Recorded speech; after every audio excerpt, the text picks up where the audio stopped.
IPL 2025 ಟೂರ್ನಿಯಲ್ಲಿ RCB ಭರ್ಜರಿ ಗೆಲುವಿನ ನಾಗಾಲೋಟದಲ್ಲಿತ್ತು. ಆದರೆ ಮೂರನೇ ಪಂದ್ಯದಲ್ಲಿ ಸೋಲಿನ ಕಹಿ ಎದುರಾಗಿದೆ.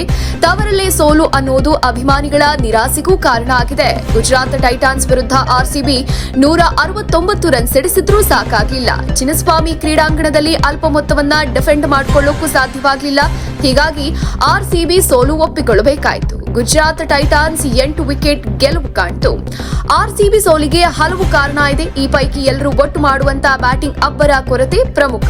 ಚಿನ್ನಸ್ವಾಮಿ ಕ್ರೀಡಾಂಗಣದಲ್ಲಿ 200 ರನ್ ಟಾರ್ಗೆಟ್ ನೀಡಿದ್ರೂ ಡಿಫೆಂಡ್ ಮಾಡಿಕೊಳ್ಳೋದು ಸುಲಭದ ಮಾತಲ್ಲ.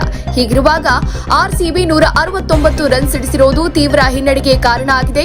ಆರ್ಸಿಬಿಯ ಕಳೆದೆರಡು ಪಂದ್ಯದ ಪ್ರದರ್ಶನಕ್ಕೆ ಹೋಲಿಸಿ ಹಲವರು ಕ್ರಿಕೆಟ್ ತಜ್ಞರು ಟಾಸ್ ಸೋಲು ಆರ್ಸಿಬಿ ಗೆಲುವಿಗೆ ಪ್ರಮುಖವಾಗಲ್ಲ ಎಂದಿದ್ರು. ಆದರೆ ಇದು ಪ್ರಮುಖ ಕಾರಣ ಆಗಿದೆ.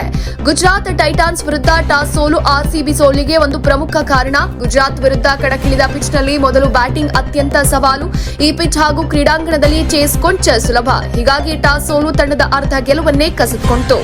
ಬಟ್ಲರ್ ಬಿಸಿ 170 ರನ್ ಚೇಸಿಂಗ್ ಮಾಡಿದ ಗುಜರಾತ್ ಟೈಟಾನ್ಸ್ ಅಬ್ಬರಕ್ಕೆ ಉತ್ತರ ಇಲ್ಲದಾಯಿತು. ಸಾಯಿ ಸುದರ್ಶನ್ ಆರಂಭ, ಜೋಸ್ ಬಟ್ಲರ್ ಅಬ್ಬರಕ್ಕೆ ಆರ್ಸಿಬಿ ಸೋಲು ಕಾಣ್ತು.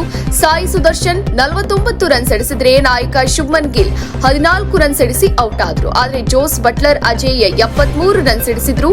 ಶರ್ಫಾನೆ ರುದರ್ಫೋರ್ಡ್ ಅಜೇಯ 30 ರನ್ ಸಿಡಿಸಿದ್ರು. ಈ ಮೂಲಕ 17.5 ಓವರ್ಗಳಲ್ಲಿ ಗುಜರಾತ್ 2 ವಿಕೆಟ್ ಕಳೆದುಕೊಂಡು ಗೆಲುವು ದಾಖಲಿಸಿತು. No tension. ಆರ್ಸಿಬಿ ಅಭಿಮಾನಿಗಳು ಅದೆಷ್ಟೋ ಸೋಲು ನೋಡಿದ್ದಾರೆ. 42 ರನ್ಗೆ 4 ವಿಕೆಟ್ ಕಳೆದುಕೊಂಡ ಬಳಿಕ 169 ರನ್ ಸಿಡಿಸುವಲ್ಲಿ ಆರ್ಸಿಬಿ ಯಶಸ್ವಿಯಾಗಿದೆ. ಆರ್ಸಿಬಿ ಹೀನಾಯವಾಗಿ ಸೋತಿಲ್ಲ ಅನ್ನೋದು ಸಮಾಧಾನ. ಮತ್ತಷ್ಟು ಸುದ್ದಿಗಳಿಗಾಗಿ ನೋಡ್ತಾ ಇರಿ ಪಬ್ಲಿಕ್ ನ್ಯೂಸ್ 24x7. ಇದು ಸತ್ಯದ ಧ್ವನಿ.